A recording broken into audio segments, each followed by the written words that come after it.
Operation Save Manchester United is on, and there is nowhere to hide. INEOS means business, and guys, every player at Manchester United is aware of what's happening. But the bad situation the club is in is evident. We are broke. Welcome to the United Hotspot. My name is Webb, and here again to talk Manchester United. It's the night show on this exciting day where there has been a bit of happy, I think, good news, fairly decent good news, and some bad news. Well, the good news is that there is some slow progress being made in our acquisition of Dan Ashworth, the preferred director of football by INEOS.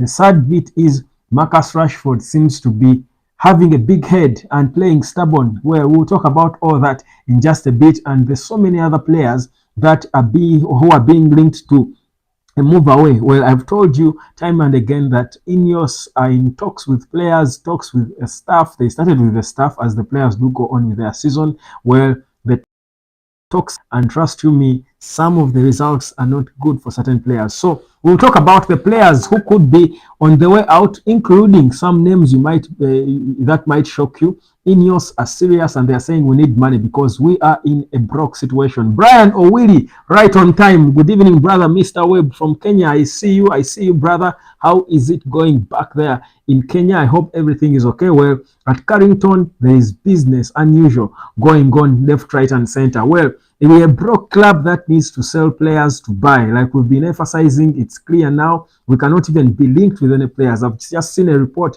coming through. Of course, I saw in a press conference Frank de Jong talking about how he doesn't like the reports going on around him, and now people are saying he earns 40 million euros and stuff like that, and he's sad about it. Well, he's been linked to Manchester United, but before we get any players in, before we even think about any players we are linked with, we have got to clean up, and INEOS are seriously invested in doing so. And among the players we want out is Marcus Rashford, who has apparently come out and made it clear he does not intend to leave. But I gave you a video earlier just dissecting his situation. You can go back to it and get to understand what the situation is. But, well, let's get proper into the talk. First of all, with Dan Ashworth, where he is already on his gardening leave, and what we are gathering now is that Manchester United might have to wait at least 2 years if we do not reach an agreement with Newcastle United.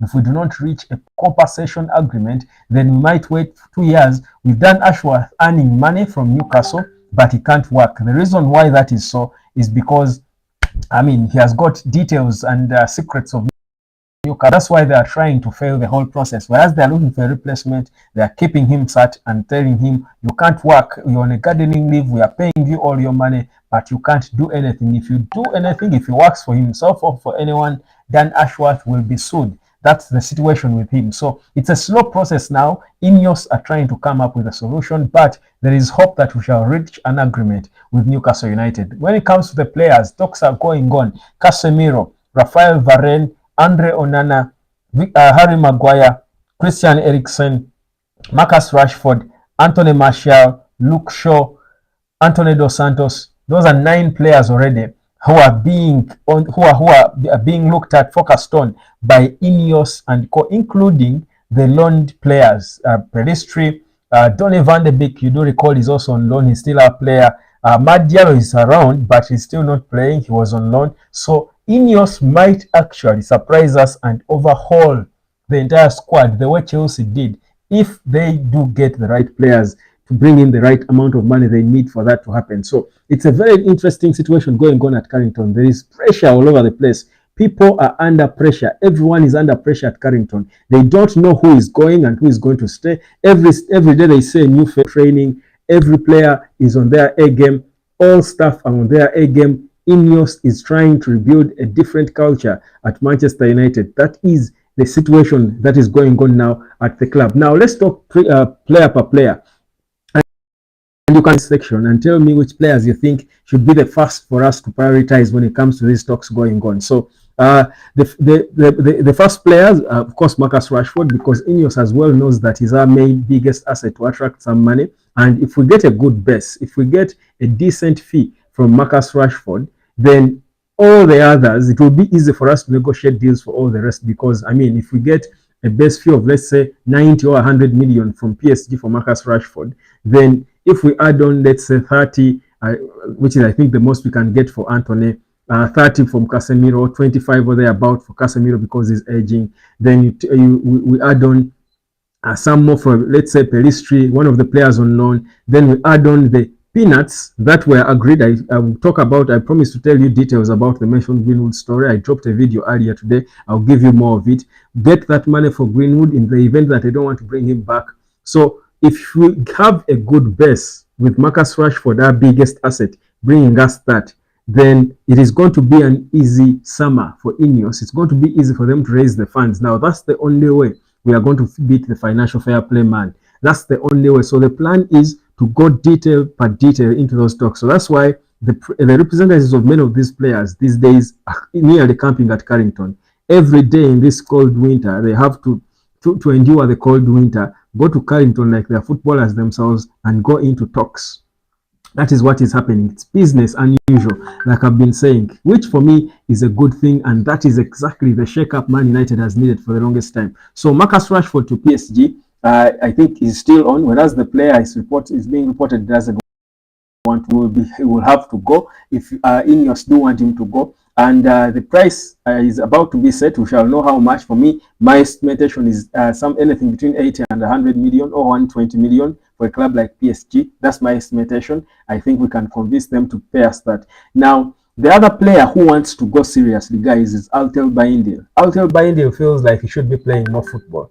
And whereas we bought him for about 4.5 million, he wants to seek a move away, probably on loan. He could be wanting to seek out. It's not like all players should leave or should be sold. I mean, you cannot sell all players in one summer. Some will go out on loan. Now, but if Bayindil left, pushed a move away, then that will leave us another problem. We'll then have to look for a solution because we cannot play without a backup goalkeeper. Andrew Nana cannot be the only goalkeeper at Man United. So that again would create another situation for INEOS. So very important. But even Onana himself has not really convinced the hierarchy that he's the man. So if Onana does not do good, he also can be put up on sale. It's also possible. So the whole squad is tense. And for me, I think that was needed a bit. These players were looking a little too comfortable in their disasters. I mean, they were so disastrous yet too comfortable, and you felt that was not Man United. So INEOS are trying to create that atmosphere where every player is playing on their their toes, walking on eggshells if they have to.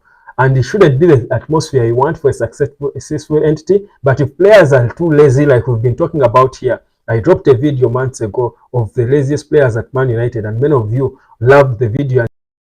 Where this is true, because so many players have been hiding for so long behind the hard workers like Bruno. Make players like Bruno look mediocre. So INEOS is saying we are going to undress the whole mess, unearth it all, and let us see who is going to hide. There is nowhere to hide with this INEOS. There is always going to be value for money from now on, and that is starting with this summer. So that's a serious business. So expect a major shake-up at Man United in the summer. You're going to be getting Bruno Fernandes, the captain, is also being spoken about. People are not exactly happy with him because he's not performing. And if you're the captain, the expectation is you should be performing. You should be one of the consistent performers. Now, he has been consistent for the most part, but the reality is his levels have dropped. But INEOS are saying if we are going to be performing at the level of Manchester City, our captain cannot be this. So again, that's pressure. And there are people out there that I know, supporters who feel that Bruno could also be sold in the summer. Because the thing is, when you're in a sell to buy situation, you want to sell some of your best assets so that you get reasonable money and restart. And Bruno is one of those. If we put Bruno out up for sale, we could get nothing less than 60 or 55 million pounds from him, or 60 million. So that still is a possibility, and the sentimental people will feel like, how dare you say that? How can Bruno be sold? He can't be sold. He can't be sold. INEOS are saying everyone can be sold. You've got to earn every penny you earn. You've got to convince the guys out there that you're good enough to be in the new Man United, spearheaded by Sir Jim Ratcliffe. So it's a tough situation. So I told you of how Bayindil was being linked to wants to go to Galatasaray, either on loan or even permanently leaving. Again, that would create another problem in goal. Those are talks that are also going on. Then the other player they are looking at is the right back, Aaron Wan-Bissaka. Wan-Bissaka, I remember his contract extension was recently triggered, but he has not really been that we've not seen enough of him, have we? Because he has started getting injured, and even before the injury, he was not really outstanding. So, but also INEOS's approach is to first, because that's why we brought in a new medical guy, head of medical from Arsenal. The plan is had so many injured players or injury-prone players for so long, and there are several reasons to that. There are several reasons why we have such injury-prone players. Either the doctors or the medics are not doing their work well enough, or the physios are not taking care of them, or they are training poorly, and when they get to match days, they cannot cope with the levels of the match demands and their personal fitness. So that can be the reason as well. So INEOS are trying to get to the roots of the problem. Why are players getting so injured and being injured for a little too long and stuff like that? That's another important thing. Let me just sort this phone. There's a phone ringing here.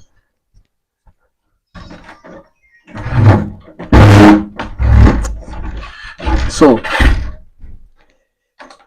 sorry about that. So that's the thing. So INEOS is saying they don't want injured players. So even Luke Shaw is on the list.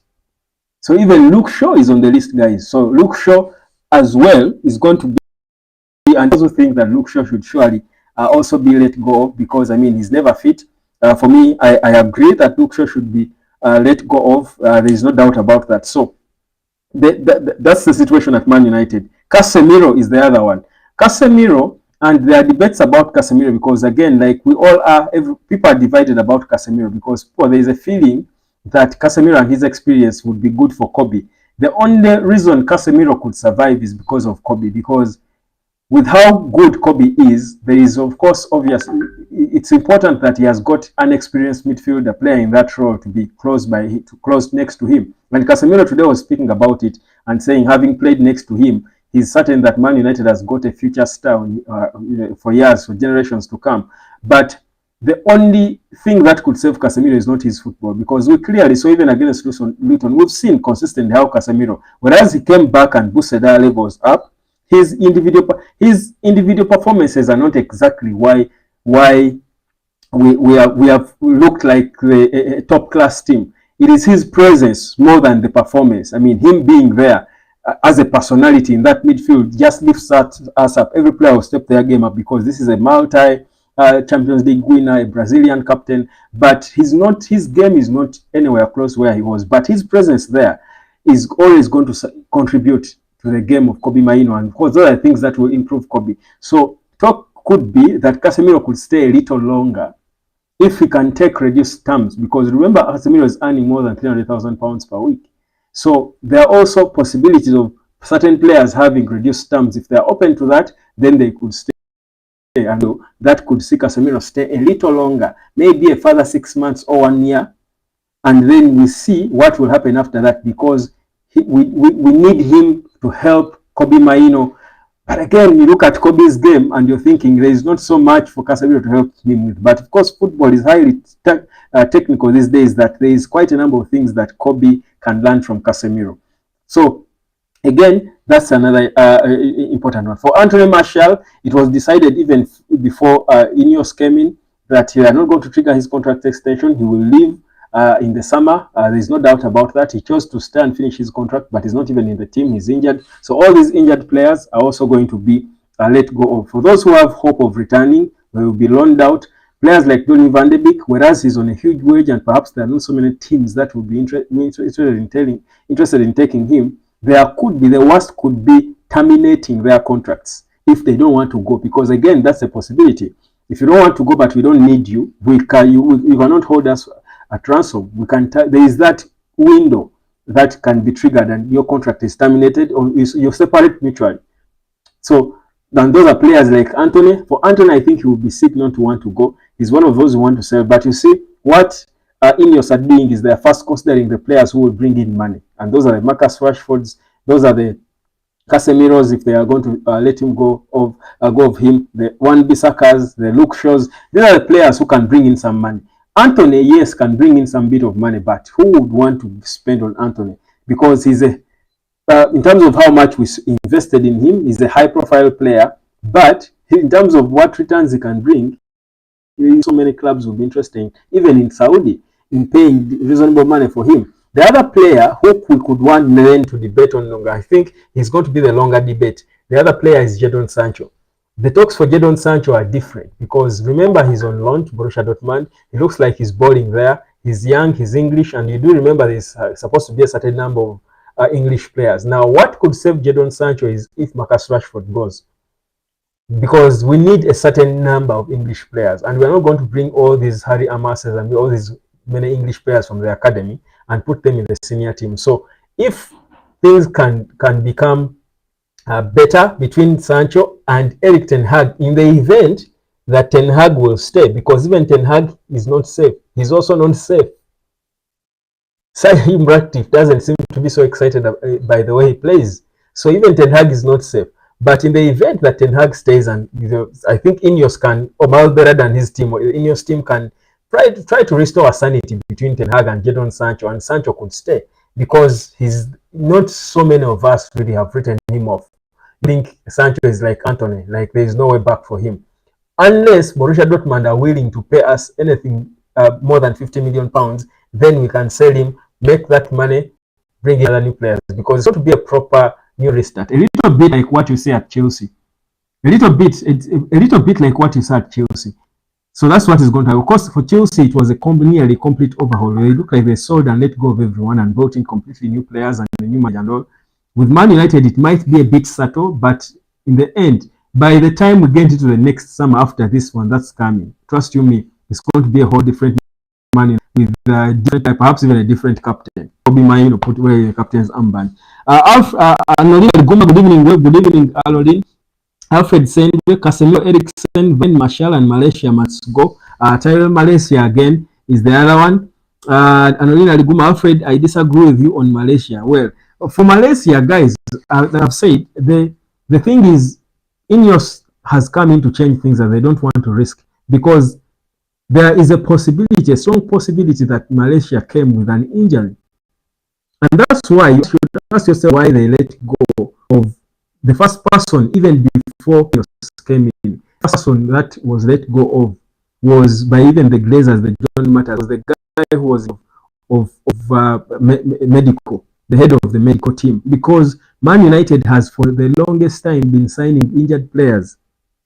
Players have been coming with injuries, and it is insane for a club like Manchester United to sign players with injuries. Not one, even Hojlund came with an injury, if you do recall. You sign players with injuries. Amrabat came with an injury. Mason Mount nearly, I think, also came with an injury. Tyrell Malaysia, it's very possible he came with an injury. And for a club like Manchester United to be signing players with injuries is insane. It cannot be. It shows that you've got certain very many incompetent people, because a medical. That's why you have to players are subject to a medical. I saw a player, was it ZH, who failed a medical in Saudi Arabia, and another African player, I forget who failed a medical in Saudi. If teams in Saudi can arrest these because players will hide, players and clubs will hide some of these injuries.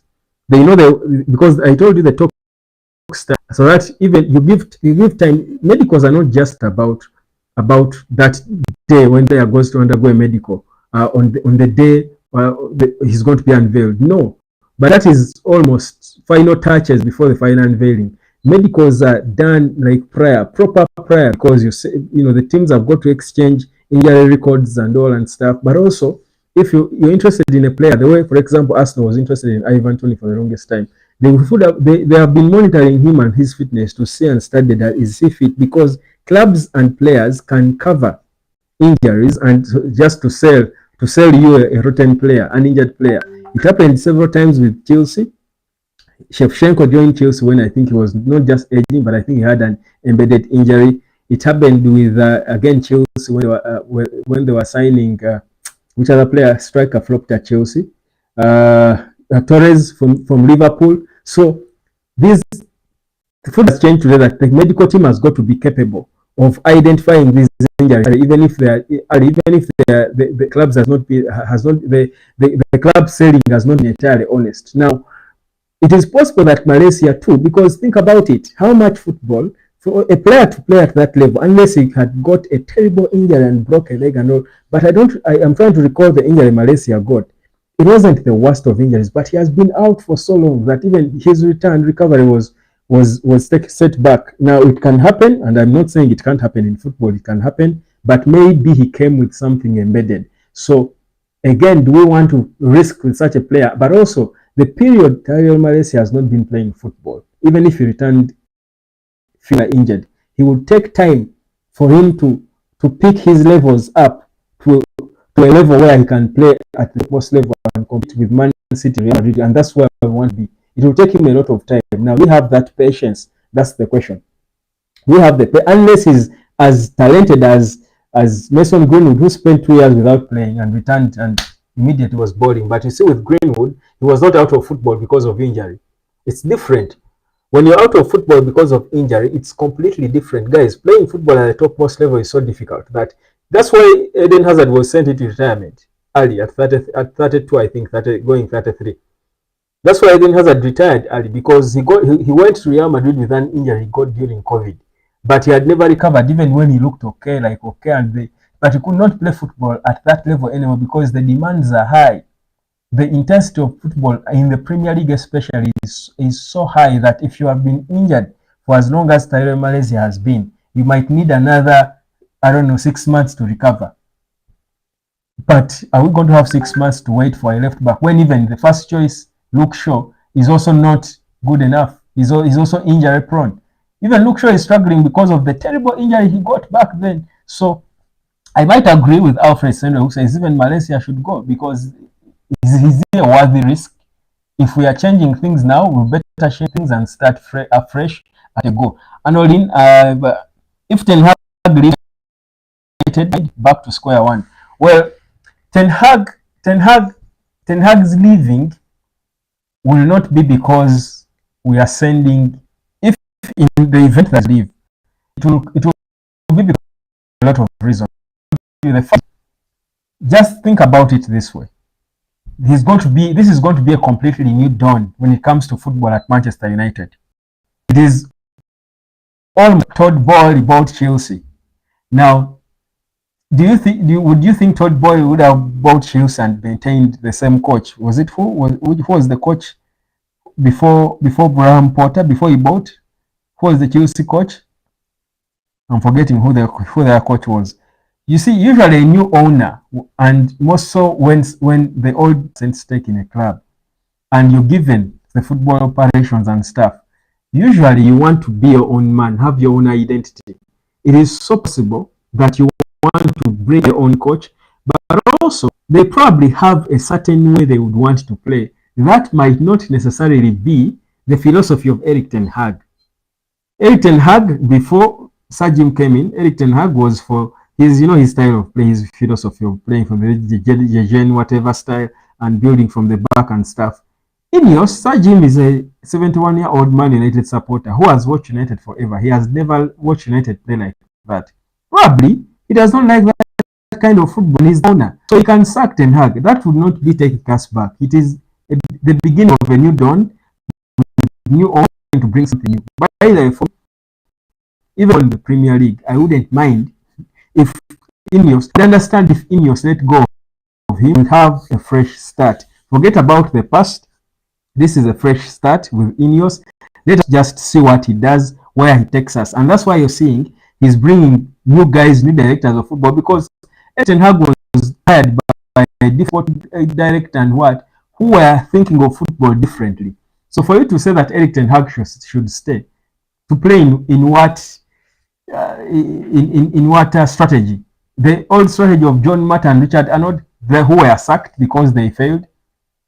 You understand? So Ten Hag sacking should not piss off anyone. Don't look at it like we are going back to square one. Look at this whole Sir Jim Ratcliffe era as a restart of Man United. Yes, for us, the fans, it looks like we'll be there and supporting. We expect a continuation, but it can't be.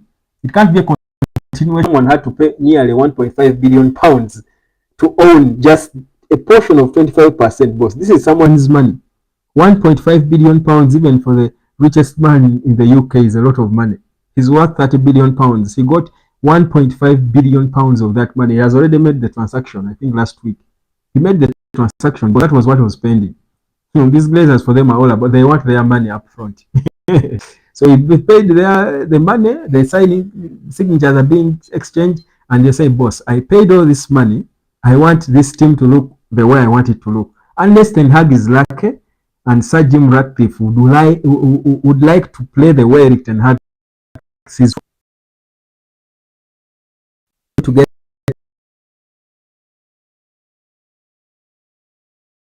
Okay, guys, let's be open-minded. Let's be open-minded. Which the money is not there. The money can be there. The money is in this squad. The money is in this squad. That's why this guy paid 1.5 billion pounds. You see, the reason those talks took a long time. By the time you pay 1.5 billion pounds, that's about 1% of his wealth or 1.5% of his wealth. That's huge. But they studied everything to the detail. They have a plan.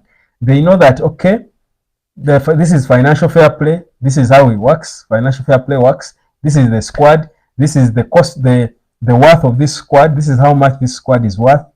So, meaning if we need money, this is how we are going to get the money. This is how we are going to do it. It will take this period of time. Guys, it's not a one that this guy has a lot of money, just paid money to the Glazers and he's now figuring out a plan. No, the plan is there. You feel like, no, he's saying, I feel like the buyer could be more expensive, of which the money is not there. The money is not there now, but it is in the squad. Football money, and that's what financial fair play means. Football money is in the assets you have, and the assets, your biggest assets are the players. Now, I've just told you, if we sold Marcus Rashford for 100 million, sold Casemiro for 40 million, sold Anthony for 30 million, sold who? You can name them, the players who want to sell, who can bring in money.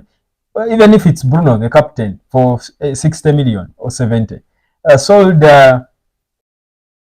we can raise from that squad alone. We can raise enough money to be able to finance any transfers that INEOS would want to make. So the money is in the squad. The money is in this. It's not like money in football is somewhere in a bank. It's always in. That's why there are these transfer windows always. The summer and the January, the summer and the, because you need to turn your assets into cash. Your assets are your players. Now we have, and you see, if we don't sell players in this summer, then we are going to have a big problem with the financial fair play, because most of our players will be unsellable after next summer. You don't think Casemiro will be anywhere close to what we are seeing now? That's why, by the way, we are supposed, Eric Ten Hag has got a big job to do now to protect the assets. Those are the players that, to protect players like Marcus Rashford, they are playing him a lot because, of course, they want to sell him. The more he plays, the more impact he makes. Then, by the time we get into the summer, he can be sold, and we can fetch a lot of money from him. So that's why he's being played. You might ask yourself why they keep playing Rashford even after the Belfast bender. Yes, because if he's not playing, who is going to give you 100 million pounds for a player who doesn't even start in your team? So they keep playing him, hoping. Now the protection is hoping he doesn't get injured. He doesn't get injured. So protecting these players, that is the biggest job Eric Ten Hag has got to do between now and the end. Yes, we want to win, to be in the Champions League, but protect your assets. Protect, of course, the Garnachos and Kobis, because, of course, you need them for us to compete. But the players we need to sell. We need to sell Casemiro. We should sell Luke Shaw. If Luke Shaw returns and is fit, protect him as much as you can. Same with Wan-Bissaka. All the players we might want to cash in on. Anthony. Eric Ten Hag keeps playing Anthony because he's hoping that maybe by the time we get into the summer, if he's been playing, he could turn up and look like he's improved. Then we can go and convince West Ham to give us 30 million or 40 million. So that's why he's called a manager. That's why in these clubs he's not called a coach. He's a manager. That's management. That's management, because you're managing these players, because you're also knowing there is a window. It's your job to make decisions that are going to protect those assets who are supposed to make money for the club. It's not like before, where Roman Abramovich would go and just get pocket change and invest in the Chelsea squad because there was no financial fair play. Right now, you're supposed to protect your assets, your players. That's why you're supposed to have the best medical team. So that because you're not going to sell to anyone, your injured players who have not been playing. So that's why you're called a manager. You're managing. And managing means knowing when to make the right decision, knowing when to sell, when to let go, when to introduce, when to. So that's management, not coaching. Coaching is on the pitch. That's why players spend more time with these assistants than they do with the managers on the pitch. Erik ten Hag is always he's most of the time in his office, writing things and getting confused and having headaches thinking about the summer transfer window. What are we going to do in the summer? Who are we going to buy? Who is going to, how do we improve? Okay, this one is this age. Then the doctors are briefing him on the injury situation. This one can give us another 6 months. This one I think we should let go of in this period. But how much do we need him? Then what a replacement. Those are the things that consume the time of the manager. Then he gets a report because his assistants obviously know how he wants to play. They know how to execute his philosophy for him. So Ten Hag's job now is harder than ever because he has got to get us to the Champions League, to protect his job, get us performing well, but also protect players. By the time we get into the summer, we should have players who can be sold. We can vend and say, okay, you know what? PSG, we have these players, we want this amount of money. But if you're not a good manager, all your players will be there, but no one will want to sign them. The way we were in the last summer. You have all these players, but no one will want to sign them. So you'll be the first to be sacked. That's poor management. Because you've not improved the players, that's your job.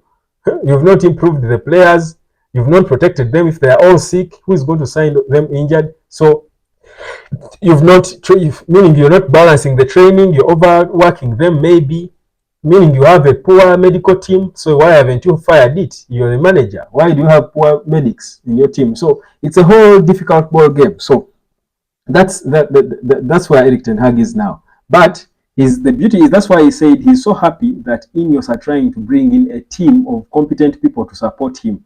Imagine if you're the manager and you have to deal with all that, deal with the transfers, deal with these contracts, the negotiation, the psychology, and motivating players, then on the pitch, the tactical, then on the training. It's so difficult. That's why one of the reasons why some of these coaches like Dizabi, especially those coaches who are very hands-on, why they struggle in big clubs many a time is because they are more of football coaches than managers. So they spend more time thinking about how we are going to coach a player, how to play and to move, and then how they want to improve, how they want to play, doing it themselves, not their assistants. But the biggest test for a manager in a big club like Manchester United is not on the pitch. It's not on the pitch. I remember I was watching an interview of Paul Ince, and he said Sir Alex Ferguson would rarely come to Carrington when they were training. It was always the assistants, Carlos Quiros or whoever assistants he had back then. That he would rarely, the only thing he would do at times, because Carrington has a big, the manager's office is overlooking the training, the senior team's training pitch. So it has a big window. So he would come and stand in the window at momentarily when the training is going on, guys are enjoying training. A few times, maybe once in a week, he would come and stand in the window like this, looking so tough. He reminded me of my headmaster in primary school, who would come in the window when the teacher is teaching and you people are shouting in the back, and he would be in the window of the class and he would just scream your name. Webb, Daniel, no, a wave of silence. The headmaster, he was watching you screaming in the back. Move forward. You know those are canes. You know those are canes. Now that's the same. I think that's annoying. I think Sir Alex Ferguson would do that as well. He would never go there to coach players of what to do. He would just be in his office. Will stand there. When the players look up like this and see him in his window looking, every player would be serious and focused. Everyone is running and sprinting and out. So his team, the assistants, do most of the work. They report to the coach. This one, the fitness guy tells you this one, because these days there are even machines for stats and what. So this one is fitness. It's like fitness levels are like this. This one is this. This one is not fit enough. This one can give us 70 minutes. This one can give us 60. This one is looks a bit tired. everything is scientific now, and you have a big team of analysts and all, then they give you that proper report. So the coach, then the manager makes the decision. Okay, let this one start. This one is going to start. Comes on the bench, but for the most part of the week, he has not been with his players. He has been in his office, figuring out what next. Which other players are we adding on? Which players are we going to sell? Whose contract is running out? So management is so. If you're a Dizabi who wants to be on the pitch and training and running with the players, how on earth are you going to do all that work? It's difficult. That's why some of these managers struggle at big clubs, because they are more of coaches, than managers. So Eric Ten Hag is proving maybe that he can, you need to have a proper balance of that. But for that to happen, you must have a strong backroom team. Backroom staff must be strong. So that's the situation with INEOS and Man United. There is a lot of pressure going on now at Manchester United, and yeah, we are hoping it yields something. Yes, I think Anoline, I also have responded to most of your queries that, yeah, whereas there is Eric Ten Hag's departure would be expensive. Well, it would not probably be if he's not going to be the right guy to fit into how they want to play. So I won't go so much into the players we are linked with. I think I will dwell more on the players who want out, because the first thing now is who we are going to who is going to leave. So the budget crisis we have can only be solved by selling players. And honestly, at least last summer it was different. We did not have players really you would look at and say we can sell this player. All players, the Rashfords were our own hope, were our only hope. We couldn't say that Rashford should be sold and all. But right now, I think we have got other players who we feel are good, and these Rashfords now, and they have stepped up there. They can bring in the money for us to just improve on the squad. So for me, I think we are not in as bad a situation if we maintain this team, and that's why it would be so important for us to have a very good ending. Even if we actually didn't finish, for me, the thing I like now is that individuals are improving, because the strength of United in the summer, our budget solution is going to come from individuals, not the squad. At least if individuals are looking better, Diogo Dalot is looking good. Casemiro is back fit and is improving. Luke Shaw should be fit, back fit and consistent. Wan-Bissaka should be fit and is improving. Amrabat, okay, that one is going back from his loan. Then who else? Anthony. All this, if these players are a bit improving, and by the time we finish the season, they are good. They are looking good, and they are the best they can be. Then immediately we sell. We will get some decent money, and we will solve the budget crisis. But if we finish the season the way we started, with poor performing players, then it will be a very difficult thing for us. It will be extremely difficult for us to make any money. Then we will have a huge problem on ourselves, that we might also have to go the Man City way and start looking for corners around this whole financial fair play thing. We'll start looking for corners and then just wait for what will happen after.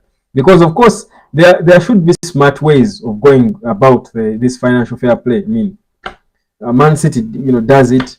Chelsea does it. You know what Chelsea did? And you see, with the Saudi market available now, a smart team right now, if I were Sajim and INEOS, seeing how weak our squad might be, I would get a club in Saudi, and silently, 2 clubs, they have their money, and we do a Chelsea. 1 club alone, the Saudi Arabian League alone gave Chelsea all the money they needed to overhaul their squad and beat the financial fair play man. They worked smart. That American board must have made some calls with his Saudi, maybe his business partners and stuff in Saudi. I don't think it was really genuine. The teams coming for only Chelsea players, one after the other, as if they were the only players alive. I think there was something behind the scenes. So I mean, if you're desperate, they say desperate moments call for desperate measures. We are almost there. We are desperate for money because we've got a budget crisis. If we cannot sell players on merit, let us be smart and go to Saudi, to Qatar. They have all the money. They want players from the Premier League. We tell them, you know what, please come buy Jadon Sancho, 100 million. Sancho, well, that's true. Then our job then is to convince Sancho that, you know what, bro, you're going to Saudi. Whether you go there for 1 year and you mess yourself up and leave, it's up to you. But for us, we are selling you to Saudi. Go to whoever. So you get, if the Saudi clubs buy four of our mediocre players, that would be a perfect start. Add on PSG, add on a few European clubs that will come in for a few others, because again, the ones in Europe will give you the exact value for your player. If Anthony is worth 10 million at the time, they will give you exactly 10 million. 10 million. But also, they won't go for players like Casemiro. They may not go for risk on players like Casemiro. If they do, they will give you very little money. Yet in Saudi, if you work smart, you can get more. Anolina, Liguma, Maguire, McTominay, Varane, Casemiro, Rashford, Martial, Anthony, Wan-Bissaka, Eriksen, these players can fetch us 200 million. Yeah, even more than that. Yeah, that's the thing. So the budget crisis can be solved with these players. We have the money. The money is in those players. It's how we work, and the money is in Saudi. Players there. Varane should go to Saudi. And to Saudi for a year. Just go to Saudi for a year. Casemiro, go to Saudi. Who else? Maguire is a British boy. Those British boys are the British boys are too proud. They want to play in Saudi. Most of them don't. But Maguire can still be in England. So many clubs in England would want to sign Maguire. If you want to sell him, I don't think we should sell him in the summer though. Rashford, PSG. Kwenda. Anthony Martial, wherever you go, wherever Anthony Martial, even if he goes to Kenya, but Brian Owili, I don't know what's the biggest club in Kenya now? AFC, Leopards, or Tusker. If you can sign take Anthony Martial, that one you take. We don't care where he goes. Eriksen, go back home to Denmark. Eriksen should also go to Saudi, by the way. But I think Eriksen will be a free agent at the end of the season. I think his contract runs out. Eriksen and Varane's contracts, if my memory is not playing games on me, let me just I think Eriksen, Martial and Varane's contract, yes, they expire in June 2024. Yes, but there is an option of extending by a further year. So Eriksen, Varane's contract expires in June, in the summer, in June 2024, June this year. So that one, when it expired, he's a free agent, unless we trigger the contract extension. Then I think Eriksen is the same thing. Eriksen's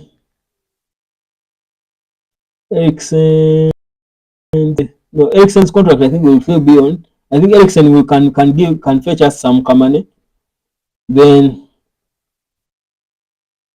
Anthony Martial,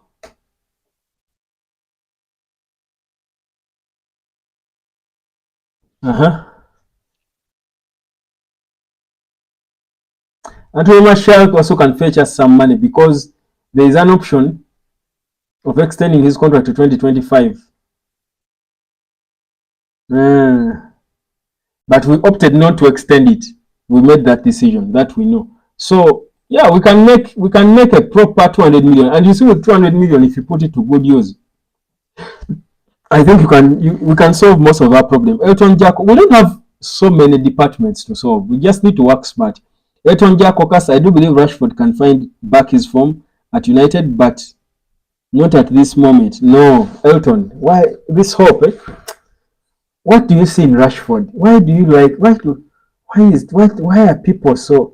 We need money. We don't need Rashford's form. He gave us his best last season. We need money. We are in a desperate situation to get money to buy players. Who should we sell? Who can give us money? Which player, in your view, can we sell and we get money? Elton. Because we don't need Rashford's form. But also, Boy has shown he doesn't enjoy playing at United anymore. He doesn't. He's just earning big wages, but he doesn't. He's not happy at United.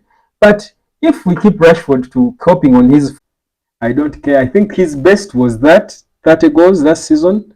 We don't need his form anymore. All we need is as much money as we can get from him. That's all we need from Rashford, not his form. Even if Rashford scored 30 goals between now and the end of the season, I would be so happy, because then that would mean at the summer we can sell him for 150 million. Even if Rashford scored 30 goals now, between now and he plays better football than Mbappe, Messi, Cristiano, and all the best players combined, for me, I would be so happy, because then we would then oversell him. Real Madrid would come for him and we tell them to give us 200 million or 150. But for me, Rashford should just go at whichever cost.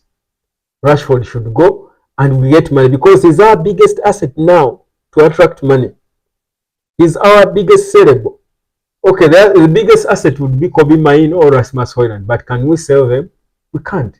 So of the players who we can sell, Rashford is the one who can attract. Rashford and the captain, Bruno Fernandes.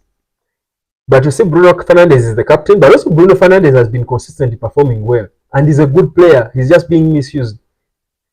So we can't talk about, but also Fernandes is going a little older. He's past his prime age. He's tending towards 30.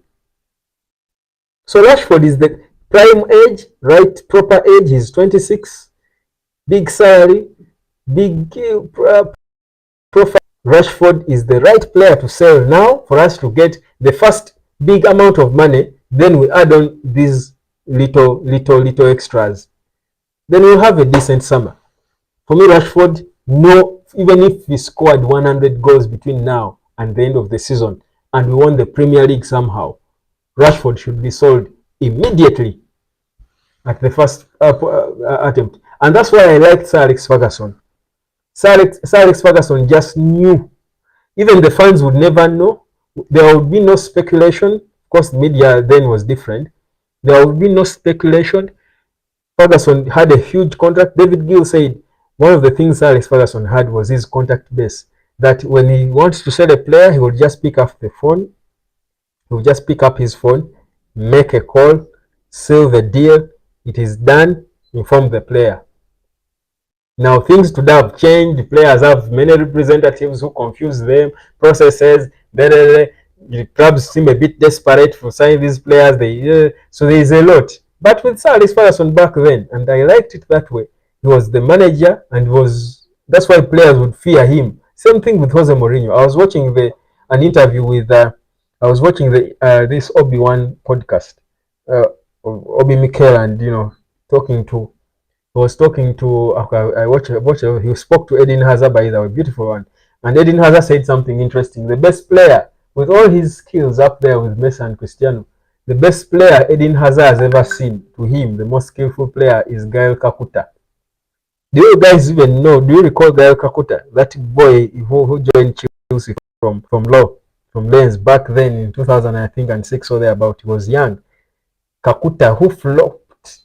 He's Congolese. I think he was in the AFCON, by the way. That is the best player. Yeah? That is the best player Eden Hazard has seen. But anyway, I was saying that the thing that John Terry was saying, that the thing that he liked about football back then is that the manager, there was no bureaucracy. The manager was in proper control, full control. Jose Mourinho at Chelsea, Sir Alex Ferguson at Man U, Arsene Wenger at Arsenal. That is why Arsene Wenger was able to sell Van Persie to Man U. The manager had proper control, would make the decision, and the player had to follow you. That's why some of these players got angry with these clubs because of how the manager let go of them. You see, because he could make you see the way Erik ten Hag didn't want Jadon Sancho. He would just pick the phone in January and sell Jadon Sancho to Saudi Arabia without informing him, and tells him at Carrington in the morning that we have sold you to Saudi, pack your bags. But now football has changed a lot. So there were advantages to the old format because it gave the manager a lot of power. So players would fear the manager, they would respect the manager. You had to play for the manager whether you liked him or not, because your job depended on that manager.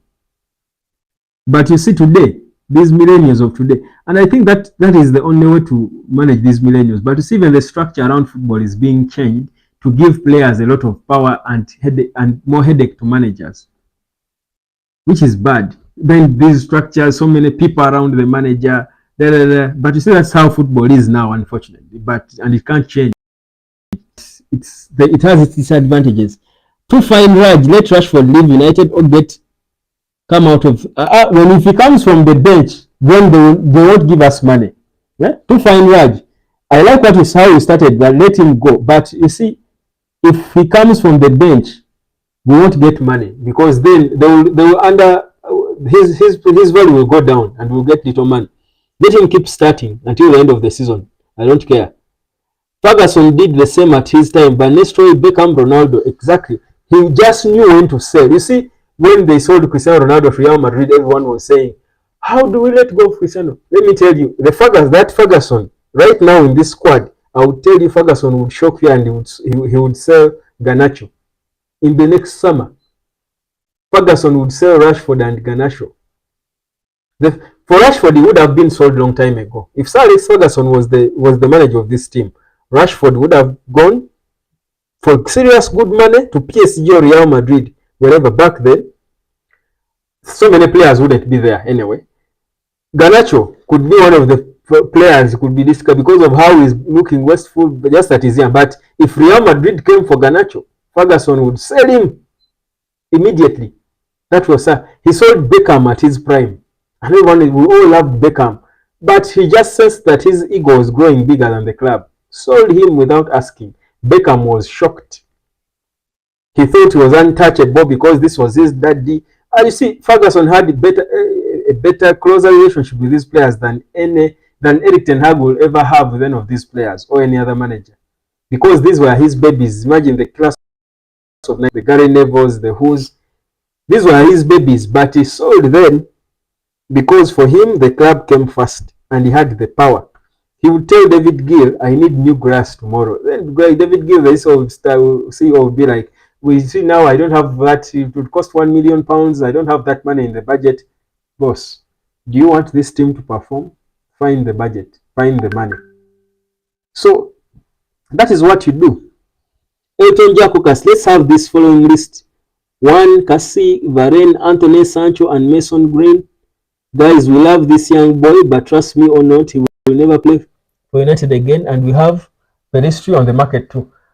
Add Marcus Rashford there. Yes, for Rashford, rather for Mason Greenwood, there is a report that they set his price tag at £34 million. Now, for me, that's insane. That's insane. £34 million for Mason Greenwood is like giving him out for free. It's okay if they want to sell him. We want money. It's okay. And if they feel it's not good for him to return, which could make sense, it's okay. But you see now, letting him go for 40 million euros to Real Madrid, to Barcelona or Getafe or whichever team, I think for me that would be insane. If we are buying Mason Mount for 60 million, we are buying Anthony Dos Santos for 85. Boy, this boy has a contract until 2025. He's an academy boy. He's the hottest. He's among the top 10. If I'm to list my top 10 best players in the world today, Mason Greenwood will be there. I would have Kobe Mainoo up as my number 1, by the way. Kobe Mainoo would be far up. Paul Scholes compared him to Zidane. That the only difference between Zidane and Kobe is the color. I was praising this boy here and we are all calling me excited. Paul Scholes has already admitted that boy is better than him. Because him saying that the only difference between him and Zinedine Zidane is the color. It shows you the respect. Zinedine Zidane is Eden Hazard's best footballer of all time. So that's Kobe. So for me, best player in the world is Kobe. Then Jude Bellingham. Then Vinicius Jr. Then after Jude Bellingham, Kevin De Bruyne. Then Vinicius Jr. Then Mason Greenwood. Then you can add on your others. Your what's his name? Erling Haaland. For those of you who just enjoy goals, Haaland is a good striker. I wouldn't put him as the best. What he calls the good striker and football is goals. So Haaland would be there. So for me, he's in my top 5. Who have I forgotten? Okay, Rodri is also there. But you see, in the top 10, Greenwood is there, and you price him at 34 million quid. Isn't that insane? We should be wanting at least 80 million for Greenwood. If you want to sell him, it's okay. We need money, but it should be reasonable money, not giving him away for free. Players who are bigger than the club should leave. No one is bigger than the club, but players who feel bigger than the club. This Rashford, who drives like a madman, drives the way he plays, should leave. So yeah, so that's where we are. That's the situation, guys. We need to watch. Let's watch. But the summer is going to be interesting. Trust me, this summer is going to be interesting. I feel like this is the time where Sir Alex Ferguson comes in.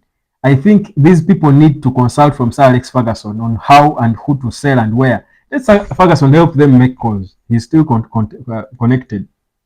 I think INEOS needs to make use of Sir Alex Ferguson now in letting go of players, because Ferguson he will just look at a player, talk to him for a second, invite him in the dressing room for once. Just that if Ferguson comes to a dressing room, all players will shut down. Guys, thank you so much for being a part of this. It's been an awesome show, I think. Beautiful discussion. I think I love the I love the band. And I think United should do what other clubs do, like City, Pool. These clubs sell their good players. E.g. Jesus, Gundogan, Zinchenko, Coutinho, Sterling. Thank you. For us, we want to first drain a player until he cannot run, and we think we can sell him to anyone. Why? No. You should be able to see that, okay, this player, he has given me the best. He still has value. I can make money, profit. Let him go. But wherever he goes, he will not give them so much. Sell, then bring on new players. That is continuity. You must have a proper continuity plan. Liverpool does it. Other clubs do it. I'm telling you, if Sadio Mane, Roberto Firmino, if they were United players, they would still be playing for United. They would still be here. If Yaya Toure was a Man United player, he would still be playing at United. I'm telling you.